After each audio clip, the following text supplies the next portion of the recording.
ইরানের নির্বাচিত president Masoud Pezeshkian বলেছেন, ইরান ও ইরাকের মধ্যে রাজনৈতিক, অর্থনৈতিক, সাংস্কৃতিক এবং ধর্মীয় সম্পর্কের কোনো ব্যাখ্যার প্রয়োজন নেই এবং তিনি আশা ব্যক্ত করেছেন যে এই সম্পর্কগুলি নতুন সময়ে উচ্চ পদস্থ কর্মকর্তাদের সহযোগিতায় আরও গভীরভাবে বিকশিত হবে দুই দেশ।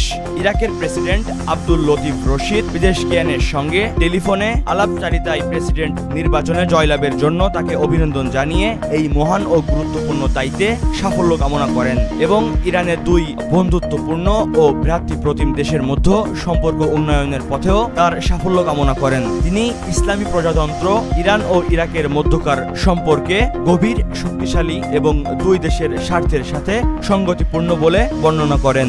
ইরাকি রাষ্ট্রপতি এই সম্পর্ক বজায় রাখতে এবং প্রচার করতে এবং নতুন যুগে আরও সহযোগিতার ভিত্তি তৈরিতে তার দেশের আগ্রহের কথা বলেছেন। ইরানের নির্বাচিত প্রেসিডেন্ট দুই দেশের মধ্যে রাজনৈতিক, অর্থনৈতিক, সাংস্কৃতিক ও ধর্মীয় সম্পর্কের পরিধিকে অত্যন্ত গুরুত্বপূর্ণ বলে মনে করেন এবং আশা প্রকাশ করেন যে উচ্চ পদস্থ কর্মকর্তাদের সহযোগিতায় এই ধরনের সম্পর্ক আরও গভীর হবে। মহিবুল্লাহ নাহিন, প্রহর 24।